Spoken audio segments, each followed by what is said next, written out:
السلام علیکم ورحمۃ اللہ وبرکاتہ۔ الحمد للہ رب العالمین والصلاة والسلام علی اشرف الانبیاء والمرسلین، اما بعد فاعوذ باللہ من الشیطان الرجیم، بسم اللہ الرحمن الرحیم۔ رب اشرح لی صدری ویسر لی امری واحلل عقدۃ من لسانی یفقہوا قولی۔ اللہم انفعنا بما علمتنا وعلمنا ما ينفعنا وزدنا علما، آمین یا رب العالمین۔ نبی علیہ الصلوۃ والسلام سے پوچھا گیا نجات کس میں ہے؟ فرمایا 3 چیزوں میں نجات ہے۔ پہلی چیز اپنی زبان پر قابو رکھو، دوسری چیز گھروں میں ٹھہرے رہو، اور تیسری بات فرمائی اپنی خطاؤں پر رو۔ یہ ترغیب و ترہیب کی حدیث ہے۔ یہ مہینہ ایسا ہے جس میں ہم سب بخشش کے متلاشی ہیں۔ ہم سب چاہتے ہیں کہ ہمارے پچھلے گناہ اللہ تعالیٰ معاف فرما دیں، ان پہ پانی پھیر دے، ان کو مٹا دے کہ ہم قیامت کے دن ان گناہوں کو دیکھیں بھی نہیں۔ ہم سب چاہتے ہیں ہمیں نجات مل جائے آگ سے، برے انجام سے، رسوائی سے۔ ہم سب چاہتے ہیں ہمیں فتنوں سے نجات مل جائے، آزمائشوں سے نجات مل جائے۔ تو نسخہ دے دیا آپ صلی اللہ علیہ وسلم نے، اور یہ نسخہ ہر وقت کے لیے، مگر خاص کر رمضان میں تو ہمیں ان باتوں کو زیادہ توجہ دینی چاہیے۔ ہماری خیر اسی میں ہے۔ تو پہلی چیز ہے کہ اپنی زبان پہ قابو پائیں۔ انشاءاللہ تعالیٰ اس پوائنٹ کو ہم پھر کبھی دیکھیں گے، وقت مختصر ہوتا ہے۔ اگلا پوائنٹ، گھروں میں ٹھہرے رہو۔ اللہ تعالیٰ نے ہمیں ایسے حالات میں آج کل رکھا ہے کہ ہم گھر میں ہی ہیں زیادہ تر۔ یہ سب کے لیے ہی ہے، مردوں عورتوں کے لیے، لیکن خاص طور پہ عورتوں کو تو ویسے بھی گھر میں زیادہ رہنا چاہیے۔ ان کی اصل جو ان کا ٹھکانہ ہے وہ گھر ہے۔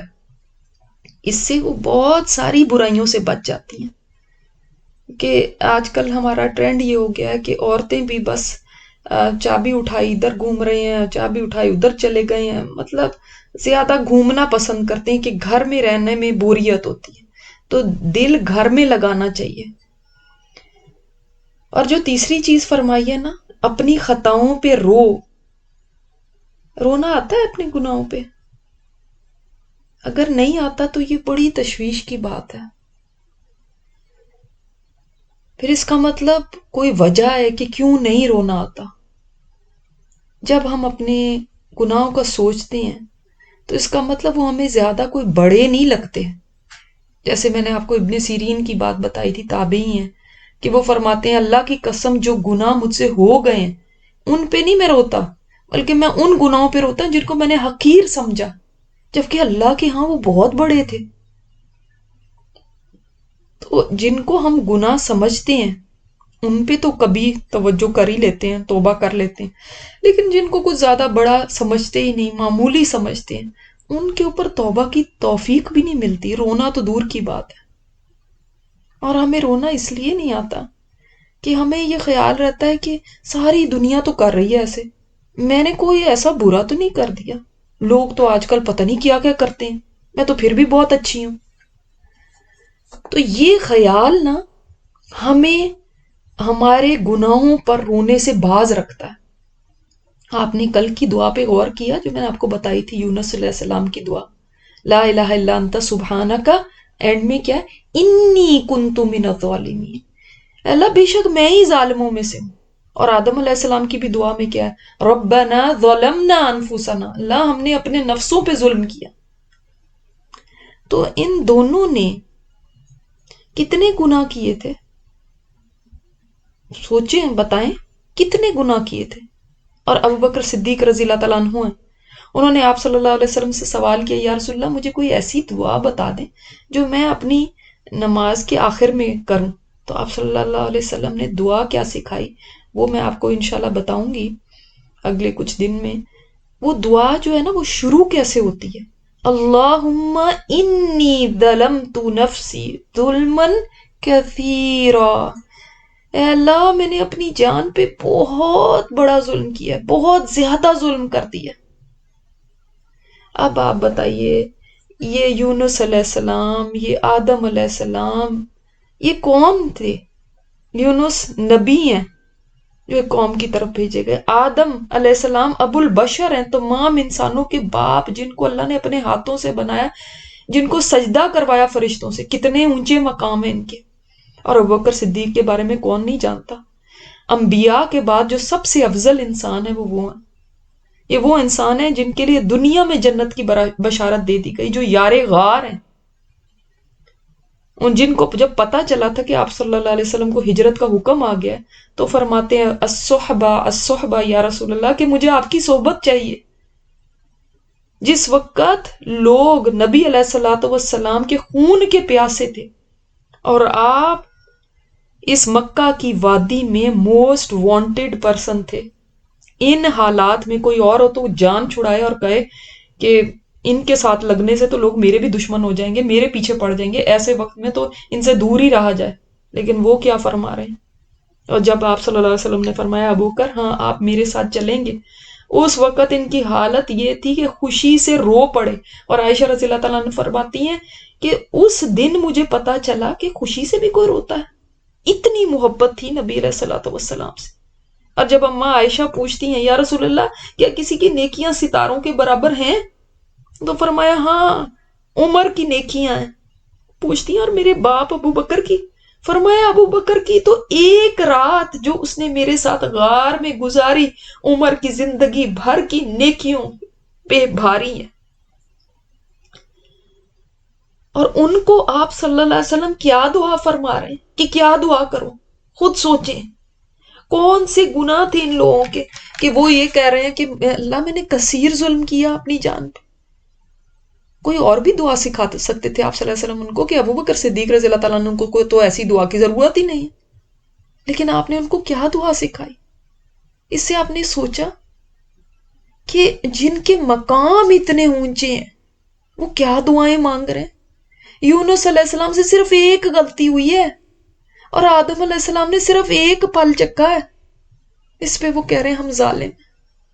اور قیامت کے دن جب اس قدر وحشت ہوگی، لوگ انتظار کر کر کے تھک جائیں گے حشر کے میدان میں.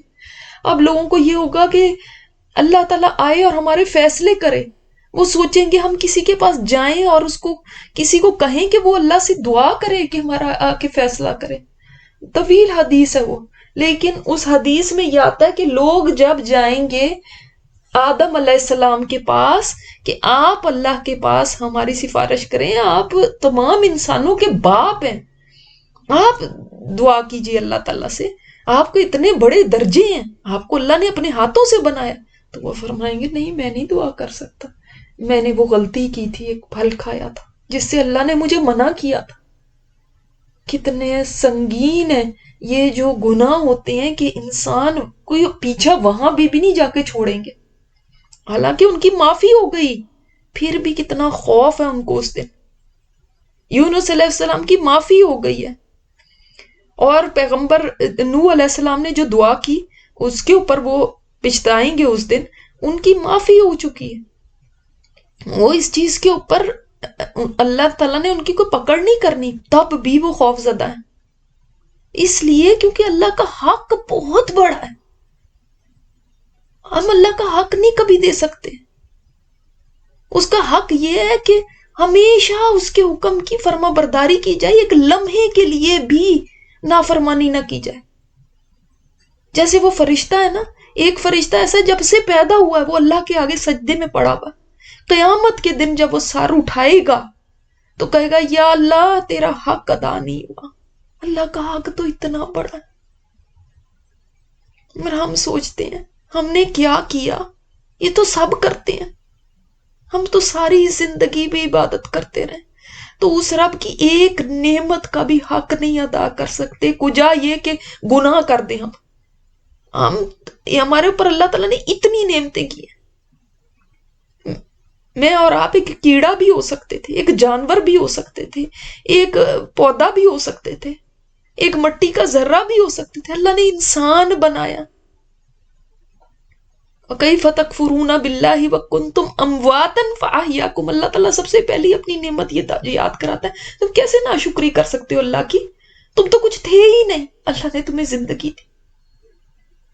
ہم تو پوری زندگی سجدے میں بھی پڑے رہے نا، تو ہم اللہ تعالیٰ کا حق نہیں ادا کر سکتے. اللہ کا حق کیا ادا کرنا، اس کی دی ہوئی ایک نعمت کا بھی نہیں حق ادا سکتے، قیمت نہیں چکا سکتے، کیونکہ قیامت کے دن ایک نعمت لائی جائے گی اور ایک پلڑے میں ڈالی جائے گی، اور دوسری طرف انسان کی ساری زندگی کی نیکیاں ڈالی جائیں گی. وہ ایک نعمت بھاری ہوگی، ہم پوری زندگی کی نیکیوں سے بھی اس کی قیمت نہیں دے سکتے، یہ اس کی پرائس نہیں بن سکتی. تو اللہ کا حق کہاں سے دے سکتے؟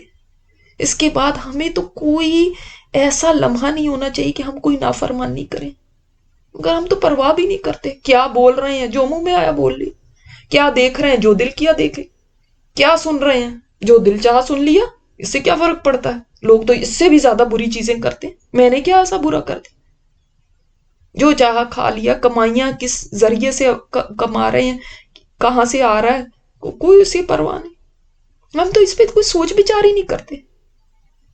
کبھی اس چیز کی فکر نہیں کی کہ جس دن اللہ کے سامنے کھڑے ہونا پڑے گا، اس دن ایک ایک بات کا جواب میں کیسے دوں گی، کیسے اپنے رب کو فیس کروں گی. کبھی اس فکر سے ہماری راتوں کی نیندیں نہیں اڑی، کبھی اس وجہ سے ہم پریشان نہیں ہوئے. کوئی دعا کرا دے، کوئی رلا دے تو رونا آ جاتا ہے، اس لیے کہ وہ جو رو رہا ہے. لیکن میں اپنے گناہوں پہ روتی ہوں کہ نہیں؟ میں جب اکیلے بیٹھتی ہوں اور سوچتی ہوں اپنی زندگی کو، تب کیا میرے آنسو جاری ہوتے ہیں؟ نہیں. اللہ اکبر. یہ بھول جائیں کہ دنیا کیا کر رہی ہے، یہ سوچیں کہ میں ہوں اور میرا اللہ ہے اور میں اس کے سامنے کھڑی ہوئی. پھر میں کیا کہوں گی اللہ تعالیٰ کو کہ اللہ سارے ہی کر رہے تھے اس لیے میں نے بھی کر لیا. یہ کس قسم کا ایکسکیوز ہے؟ دوسری چیز جو ہمیں کل کرتی ہے نا، کلر ہے ہمارے لیے، ہلاک کرنے والی ہے ہمارے لیے نا، وہ ہیں لوگوں کی تعریفیں. اب لوگ ہماری تعریفیں جو کر رہے تھے تو ہم سوچتے ہیں ہم اچھے ہی بہت ہیں. اب اپنا دماغ کے اندر یہ بات بیٹھ جاتی ہے کہ بس لوگوں نے کہہ دیا، ہم نے حجاب کیا لینا شروع کر دیا، لوگوں نے کہا جی تم تو بڑی نیک ہو. ہم نے قرآن پڑھنا شروع کر دیا، یا ہم بڑے روزے رکھنے والے ہیں تو اللہ تم تو بہت بڑا کر رہی ہو، بڑی کیا نیکی ہے ہماری. نبی علیہ الصلوۃ والسلام دن میں 70 سے 100 دفعہ فرماتے میں توبہ کرتا ہوں، 70 سے 100 مرتبہ. میں اور آپ کیا چیز ہے؟ ہمیں کتنی توبہ کرنی چاہیے. آج بھی چلتے ہیں، ایک ہمت والے کو دیکھتے ہیں. میں نے آپ کو کل بتایا تھا نا کہ ہم نے سیکھنا کن سے ہے، کن کی صحبتوں میں بیٹھنا ہے. اب ہم اس وقت تو کسی کی صحبت میں نہیں بیٹھ سکتے کہ لوگوں کی عبادتیں کیسی ہیں، دوسرے جو نیک لوگ ہیں ان کی توبہ استغفار کے کیا روٹینز ہیں، وہ کیا کرتے ہیں. لیکن ہم الحمدللہ اپنے اسلاف سے ضرور سیکھ سکتے ہیں. تو یہ جو آج جن تابعی کی میں بات کر رہی ہوں، یہ وہ تابعی ہیں جن کے بارے میں حضرت عبداللہ بن مسعود فرماتے ہیں، یعنی یہ صحابی ہیں، یہ فرماتے ہیں کہ ان کے یہ جو تابعی ہیں، ان کے دل کی صفائی، ان کا اخلاص، ان کی اتنی خوبصورت عبادت کو دیکھتے ہوئے میرے دل میں حسرت پیدا ہوتی، کاش میرا یہ شاگرد نبی علیہ الصلوۃ والسلام کی زندگی میں ہوتا. ان کو افسوس ہوتا تھا کہ یہ اس وقت اگر پیدا ہوتے تو آپ صلی اللہ علیہ وسلم ان کو دیکھ کے کتنے خوش ہوتے. تو ان کی تعریف انہوں نے کی ہے. ان کے بارے میں آتا ہے کہ رات کے وقت یہ کھڑے ہوتے تھے اور اس قدر روتے تھے اللہ کے آگے، اللہ کی بارگاہ میں اتنا گڑ گڑاتے تھے کہ ان کی والدہ تڑپ کے اٹھ جاتی تھی، تو ان کی یعنی یہ ہچکی بند جاتی تھی. تو ماں جو تھی اس سے دیکھا نہیں جاتا تھا، ترس آتا تھا کہ پتہ نہیں اس کو کیا ہو گیا. اے میرے بیٹے کیا بات ہے، کوئی غلطی ہو گئی تجھ سے، تو نے کسی کو قتل کر دیا ہے، مجھے بتاؤ مقتول کون ہے، کس کو قتل کر بیٹھے ہو. ہم جاتے ہیں، ہم اس کے وارثوں سے منت سماجت کریں گے، وہ معاف کر دیں گے. خدا کی قسم اگر وہ وارث جو ہے وہ تمہاری آہیں، تمہاری سسکیاں، تمہاری گریہ وزاری کو دیکھ لیں تو مجھے پکا یقین ہے وہ تمہیں معاف کر دیں گے. جس طرح تم تڑپ رہے ہو تمہاری سرب کو دیکھ لیں گے تو وہ معاف کر دیں گے. تو فرماتے تھے اماں میں نے کسی کو قتل نہیں کیا، میں نے اپنے آپ کو قتل کیا. تو ماں پوچھتی کیسے قتل کر دیا تو نے اپنے آپ کو؟ فرمایا گناہوں سے اپنے آپ کو قتل کیا. اللہ اکبر. اتنے زیادہ یہ بڑے جن کی تعریف ایک صحابی کر رہے ہیں، وہ اس طرح سے تڑپ رہے ہیں. ان کے بارے میں آتا ہے کہ حلال بن اصاف جو تھے وہ اپنے مہمان منظر سے کہنے لگے کہ چلے میں آپ کو اپنے شیخ کے پاس لے چلتا ہوں. ان کا نام ربیع بن خثیم تھا. تو میں اپنے شیخ ربیع بن خثیم کی زیارت کے لیے لے چلتا ہوں. تو ہم تھوڑی دیر ان کے پاس بیٹھتے ہیں، اپنا ایمان تازہ کرتے ہیں. تو انہوں نے کہا کہ ٹھیک ہے ہم چلتے تو ہیں لیکن وہ بیمار ہے اور وہ اپنے گھر کے ہی ہو کے رہ گئے ہیں، وہیں پہ اللہ کی یاد میں مصروف رہتے، لوگوں سے ملاقات نہیں کرتے زیادہ. تو انہوں نے کہا ہاں ٹھیک، بات تو آپ نے صحیح کی ہے، تو لیکن ان کا دل بڑا نرم ہے تو وہ ہو سکتا ہے ہمیں آنے دے. تو ان سے اجازت لی گئی. تو انہوں نے آپس میں بات کر رہے ہیں، ہلال اور منظر آپس میں بات کر رہے ہیں کہ جب ہم وہاں پہ جائیں گے ان کے پاس تو آپ کی کیا رائے ہے کہ ہم ان سے سوالات کریں یا خاموشی سے بیٹھیں، جو وہ پھر اپنی مرضی سے ہمیں کہیں گے وہ ہم سن لیں گے. تو ہلال کہتے ہیں اگر آپ ربیع بن خثیم کے پاس 1 سال بھی بیٹھے رہیں گے نا تو وہ بولیں گے نہیں جب تک آپ خود ان سے بات نہیں کریں گے. وہ نہیں پہل کریں گے گفتگو میں، کیونکہ ان کا کلام اللہ کا ذکر ہی ہے اور خاموشی غور و فکر ہے بس. تو پھر وہ کہتے چلو ٹھیک ہے پھر جاتے ہیں ہم ان سے خود بات کرتے ہیں کوئی. تو دونوں گئے، ان کو سلام کیا، ان کے پاس بیٹھے. کن کے پاس؟ جن کی میں بات بتا رہی ہوں، ربیع بن خثیم، جو ایسے راتوں کو روتے تھے. تو اب وہ بیمار ہیں، اب ان کے پاس یہ 2 ساتھی ملنے آئے ہیں. تو ان سے پوچھتے ہیں آپ کا حال کیا ہے؟ کہتے ہیں حال کیا پوچھتے ہو، ایسا ناتواں ہوں، کمزور ہوں، گناہ گار ہوں، اپنے رب کا رزق کھاتا ہوں اور موت کا منتظر ہوں.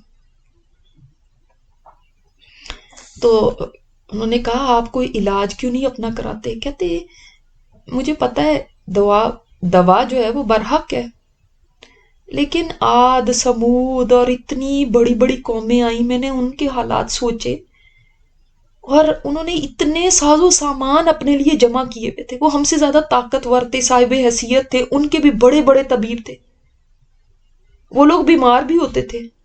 اب دیکھیں نہ کوئی ان کا طبیب رہا، نہ کوئی ان کا مریض رہا، سب فنا ہو گئے، ان کا کوئی نام و نشان نہیں رہا. اور پھر لمبی سوچ کے بعد فرمایا ہاں ایک بیماری ایسی ہے، ضرور ایسی ہے جس کا علاج ہونا چاہیے. تو انہوں نے پوچھا ساتھیوں نے جو ملنے آئے تھے وہ کون سی بیماری ہے؟ فرمایا گناہ کی بیماری. انہوں نے پوچھا اس کا علاج کیا ہے، کس دوا سے علاج کیا جائے؟ فرمایا استغفار سے. حضرت منذر نے پوچھا کہ شفا کیسے ہوگی؟ فرمایا سچی توبہ کی جائے، پھر وہ گناہ دوبارہ نہ کیا جائے. پھر غور سے ان کی طرف دیکھا، بڑے چپکے سے کہنے لگے گناہ لوگوں کی نظروں سے تو چھپے رہتے ہیں لیکن اللہ کے سامنے تو نہیں چھپتے، کیونکہ اس کے سامنے تو کوئی چیز چھپی ہی نہیں، وہ تو علام الغیوب ہے، وہ تو سینوں کے راز بھی جانتا ہے. تو کہتے ہیں چھپ کے گناہ کرنا تو بہت خطرناک بیماری ہے، اس کی دوا تلاش کرو. پھر کہتے ہیں خالص توبہ، سچی توبہ، یہ بس اس کا علاج ہے. پھر اتنا زاروں قطار رونے لگے کہ ان کی داڑھی مبارک آنسوں سے بھیگ گئی. تو حضرت منظر نے جب یہ منظر دیکھا تو کہنے لگے یا شیخ آپ رو رہے ہیں، حالانکہ آپ کی عبادت، آپ کا تقوی، آپ کی خشیت، آپ کا اخلاص، اس کا تو ہر طرف چرچا ہے. کہتے ہیں افسوس ہے، میں کیوں نہ روں. ہاں میں نے تو خود ایک ایسی عظیم قوم کو دیکھا ہے کہ ہم ان کے مقابلے میں بونے نظر آتے ہیں، یعنی کن کو؟ صحابہ کرام کو.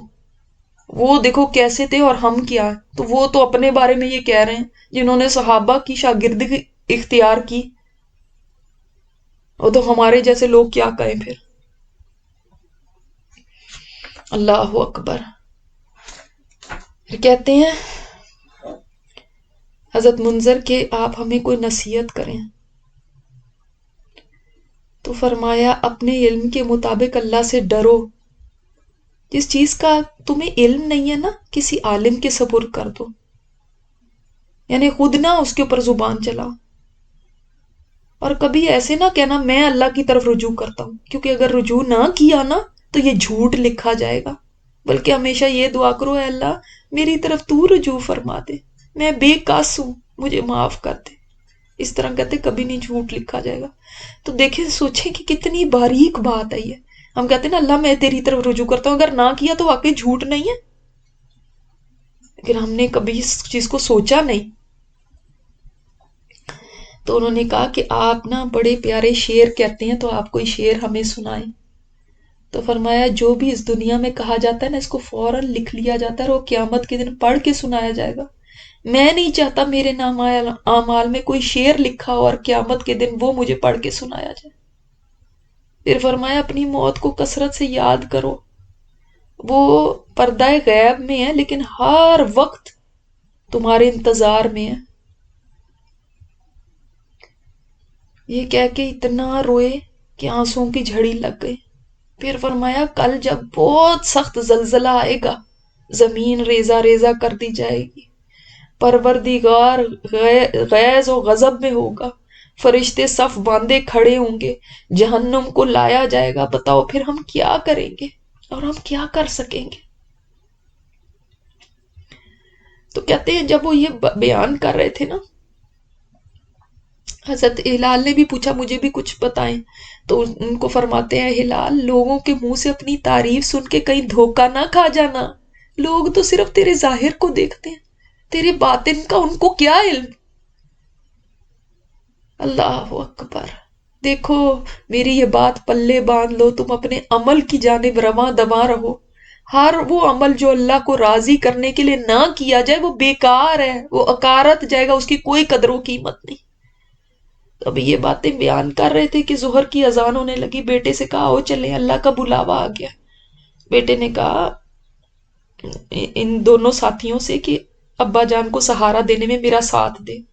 دائیں طرف سے بیٹے نے سہارا دیا، بائیں طرف سے حضرت منظر نے سہارا دیا. کہتے ہم ان کو لے کے مسجد کی طرف چلے تو ان کا حالت یہ تھی کہ دونوں پاؤں زمین پہ گھسٹ رہے تھے. تو حضرت منظر نے کہا یا شیخ آپ معذور ہیں، اللہ کی طرف سے آپ کو رخصت ہے، آپ نماز گھر میں پڑھ لیں. فرمایا ہاں تم ٹھیک کہتے ہو، لیکن میں نے مؤذن کو یہ کہتے ہوئے سنا ہے حی علی الفلاح، آؤ کامیابی کی طرف دوڑو. جو کامیابی کی طرف بلائے اس کی آواز پہ لبیک کہتے ہوئے جانا چاہیے، چاہے گھٹنوں کے بل چل کے کیوں نہ جاؤ. سبحان اللہ. یہ کیسے لوگ تھے، اپنی پوری زندگی اسی طرح انہوں نے گزاری. جب موت کا وقت آیا نا تو ان کی بیٹی اتنا رو رہی تھی، اسے روتا دے کے کہنے لگے چپ کر جاؤ، تیرے باپ کو تو بہت بہتر چیز مل رہی ہے. سبحان اللہ. یہ کیسے لوگ تھے، یہ کیسے لوگ تھے، یہ کیسے انسان تھے جو گزرے ہیں. اور ان کی فکریں کیسی تھیں. ہم بھی روتے ہیں لیکن ہم دنیا کے غم میں روتے ہیں، دنیا کی فکریں ہمیں رلاتی ہیں اور ان کو آخرت کی فکریں رلاتی تھی. یہ فرق ہے بس. اللہ تعالیٰ ہمیں سب کو معاف فرما دے. صدقہ کیا کریں، روزانہ صدقہ کریں، یہ اللہ کے غصے کو ٹھنڈا کرتا ہے. پیسے نہ صدقہ کر سکیں نیکیوں سے صدقہ کریں. پیسے سے بھی صدقہ کریں لیکن نیکیوں سے بھی صدقہ کریں. صدقہ کیا ہے؟ ہر تسبیح صدقہ ہے، مسکرا دینا صدقہ ہے، امر بالمعروف و نہی عن المنکر صدقہ ہے، کسی کو نیکی کی بات پہنچا دینا صدقہ ہے. آپ یہ مثلا یہ پروگرام آپ تک پہنچ رہا ہے تو آپ اس کو ایک کلک کر کے آگے شیئر کر سکتے ہیں، یہ بھی صدقہ ہے. جس تک آپ نے پہنچا دیا اس نے ان میں سے کوئی ایک بات سن کے بھی اس پہ عمل کر دیا نا، یا کسی گناہ سے باز آ گیا، تو آپ کے لیے صرف صدقہ نہیں ہے، صدقہ جاریہ ہے، کیونکہ جب تک وہ کرتا رہے گا آپ کو اس کا اجر ملتا رہے گا. یہ کتنی آسان نیکیاں. پھر آپ صلی اللہ علیہ وسلم نے فرمایا تمہارے لیے تمہاری ہر ایک کی شرمگاہ میں بھی صدقہ ہے، یعنی بیوی کا شوہر کے اور شوہر کا بیوی کی جسمانی خواہش پوری کرنا بھی صدقہ ہے. یہ سب صدقات ہیں. ہم جو اپنے گھر والوں کے لیے سحری بناتے ہیں، افطار بناتے ہیں، یہ بھی صدقہ ہے. کہ بعض دفعہ جب ہم دین کی طرف آ جاتے ہیں نا تو ہم بس سوچتے ہیں بس میں نماز پڑھوں گی، روزہ کروں گی، یہی بس صدقات ہیں اور یہی نیکیاں ہیں، اور بس اس کے علاوہ کوئی نیکی نہیں ہے. اب گھر والوں کی کوئی پرواہ نہیں ہے، کسی کی کوئی احساس نہیں ہے، اور اس چیز کو سمجھنا کہ بس ہم بڑے تہجد گزار ہو گئے، یہ ہو گئے نہیں. جب شوہر اپنی ضرورت کے لیے عورت کو بلائے تو وہ اس کی ضرورت پوری کرے، چاہے اپنا دل نہیں بھی چاہ رہا ہو، صرف دوسرے کی خوشی کی خاطر اپنا آرام قربان کر دینا بھی صدقہ ہے. اور یہ جو میں آپ کو سحری افطاری کا بتا رہی نا، خود سوچیں اللہ تعالیٰ نے ہمیں کتنی بڑی ایک یہ نیکی کا موقع دیا ہوا. اگر آپ سے سارے کہہ دیں کہ ہمیں آپ کی ضرورت نہیں ہے کہ آپ کوئی ہمارے لیے سحر و افطار بنائیں، ہم خود ہی بنا لیں گے، تو ہمارے سے یہ نیکی چھن جائے گی. اسی طرح نرم بات کرنا بھی صدقہ ہے. آج کل ہم گھروں میں ہوتے ہیں، بچے گھروں کے اندر ہیں، غصہ بھی آتا ہے، وہ غصہ دلاتے بھی ہیں، مگر یہی صبر ہم نے کرنا سیکھنا ہے نا. ٹھیک ہے، ڈسپلن کرنے کے لیے کبھی بچوں پہ غصہ بھی کرنا پڑتا ہے، لیکن ہر وقت چیختے چلاتے پھرنا، سخت زبان استعمال کرنا، حالانکہ اللہ تعالیٰ تو نرمی کو پسند فرماتا ہے. ہر معاملے میں اللہ نے نرمی کو پسند فرمایا. تو یہ بھی صدقات کریں. اسی طرح روزانہ کوشش کریں اپنے جسم کے جوڑوں کا بھی صدقہ دیں. وہ کیسے دینا ہے؟ اشراق کے 2 نفل پڑھ کے، یہ دوحا جس کو کہتے ہیں، یعنی دن چڑھے آپ 2 نفل پڑھ لیں. اس کو لوگ صلاۃ الاوابین بھی کہتے ہیں، حالانکہ وہ ضعیف حدیث ہے کہ جو نہیں، اس کا نام صلاۃ الاوابین ہے، وہ ضعیف حدیث ہے جو آپ مغرب کے بعد سمجھتے ہیں کہ وہاں پہ ہم نے مغرب کے بعد پڑھنے ہیں، وہ صلاۃ الاوابین لوگ سمجھتے، وہ نہیں ہے. صلاۃ الاوابین یہ ہے، تو یہ بھی پڑھے. امید ہے کہ آپ لوگ باجماعت نماز ادا کر رہے ہوں گے گھروں میں. آج کل عمرہ تو بند ہے، لیکن عمرے کے جتنا ثواب آپ گھر بیٹھے کما سکتے ہیں. وہ کیسے؟ ترمذی کی حدیث ہے کہ جو شخص فجر کی نماز جماعت سے پڑھ کے بیٹھا ہوا اللہ کا ذکر کرتا رہتا ہے، یعنی آپ نے فجر کی نماز پڑھی، جماعت کے ساتھ پڑھی، پھر آپ بیٹھے میں اللہ کا ذکر کر رہے ہیں. آپ نے مثلاً صبح شام کی دعائیں پڑھی ہیں، آپ نے قرآن مجید کی تلاوت کی ہے، اور حتیٰ کہ سورج طلوع ہو گیا. یہ کتنا ٹائم لگتا ہے اس میں؟ یہ تقریباً فجر کی اذان کے بعد 1 گھنٹہ اور 20 منٹ، یہ اتنا ٹائم ہے. یہ پھر اس نے 2 رکعت نماز پڑھی تو اسے پورے حج اور عمرے کا ثواب ملے گا. تو ہماری روٹین کیا ہونی چاہیے؟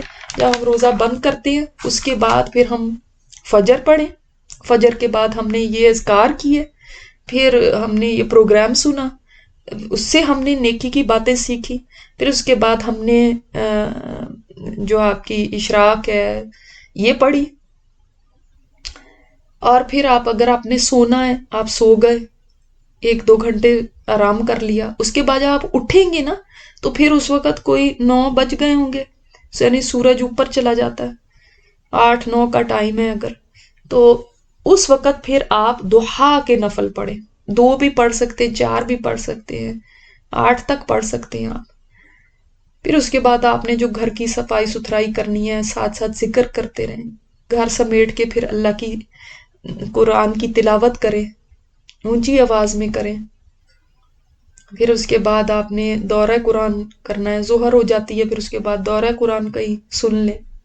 تو اس طرح سے کچھ اپنی روٹین سیٹ کریں کہ جس میں آپ کے گھر کے بھی کام ہو جائیں گے، آپ کے ذکر اذکار بھی ہوں، قرآن پڑھنے کا الگ ٹائم ہو، دورہ قرآن سننے کا الگ ٹائم ہو، دعائیں کرنے کا الگ ٹائم ہو. میں نے آپ کو ایک حدیث سنائی تھی کہ 2 کام ایسے ہیں، آپ صلی اللہ علیہ وسلم نے فرمایا جن میں رمضان میں کیے جانے والے، جن میں 2 ایسے ہیں جو رب کو راضی کرنے کے لیے. وہ میں نے کیا بتائے تھے؟ لا الہ الا اللہ اور استغفار، جن کو فرمایا کہ ان کو کثرت سے کیا جائے رمضان میں. اور 2 کام ایسے ہیں جن سے تم بے نیاز نہیں ہو سکتے، یعنی وہ تمہاری ضرورت ہے. اور وہ 2 کام کیا ہیں؟ وہ میں نے آپ کو کہا تھا میں بتاؤں گی، وہ آج میں آپ کو بتانا چاہ رہی ہوں، جو ہماری ضرورت ہے، جہنم سے آزادی اور جنت کا سوال، کہ اللہ ہمیں جہنم سے بچا لے اور جنت میں داخل کر دے۔ اس کے لیے مختصر ترین دعا اللہم اجرنی من النار، ہے نا، آپ کو آتی بھی ہوگی ہو سکتا ہے۔ اور جنت کی دعا اللہم انی اسألک جنت الفردوس، یہ ہے اگر اپنے لیے اکیلے کے لیے مانگنی، اور اگر آپ نے اپنی پوری فیملی کے لیے مانگنی ہے تو اللہم اجرنا من النار، اللہم انا نسألک جنت الفردوس۔ میرے سے تو کبھی اکیلے اپنے لیے مانگی نہیں جاتی اللہم اجرنی من النار، تو ہمیشہ منہ سے یہی نکلتا اللہم اجرنا من النار۔ ہم سب کو اللہ آگ سے بچا لے، اللہ ہم سب کو جنت الفردوس میں داخل فرما۔ یاد رکھیں جو اخلاص سے تڑپ کے دعا کی جائے وہ ضرور قبول ہوتی ہے۔ آپ جب بھی سجدہ کریں، چاہے فرض نماز ہے، چاہے نفلی نماز ہے، سنت ہے، کوئی نماز بھی پڑھے نا، اس کے بعد جو تسبیح آپ نے سبحان ربی العالی یہ تسبیح کر لیا آپ نے، تو اس کے بعد کوئی نہ کوئی دعا ضرور کر لیں۔ یہ اللہم اجرنا من النار کی کر لے، کوئی مسنون دعا کر لے۔ یہ چھوٹی چھوٹی دعائیں تو آپ کو آتی ہیں نا، اللہم انک عفو تحب العفو فاعف عنا، یہ کر لیں۔ ہر سجدے میں دعائیں کریں، سجدوں میں بھی دعائیں قبول ہوتی ہیں۔ اور آج کا جو ذکر ہے وہ بڑا ہی پیارا ذکر ہے، وہ ذکر ہے جو اللہ تعالیٰ کو بہت زیادہ پسند ہے۔ کبھی آپ نے یہ سوچا، سارے ذکر بہت اچھے ہیں، کوئی ذکر ایسا نہیں کہ کوئی ذکر کم ہے، سب بہت اچھے ہیں، مگر کبھی سوچا، کبھی جی چاہا کہ کاش مجھے پتا چلے کہ اللہ تعالیٰ کو کون سا ذکر اپنے لیے پسند ہے، کہ میں ان کلمات سے اس کو یاد کروں، اس کو کیا پسند ہوگا۔ یہ پتہ ہے آپ کو، یہ احسان تو ہمارے نبی کا ہے کہ انہوں نے بتا دی یہ بات کہ اللہ تعالیٰ کو کون سا ذکر پسند ہے۔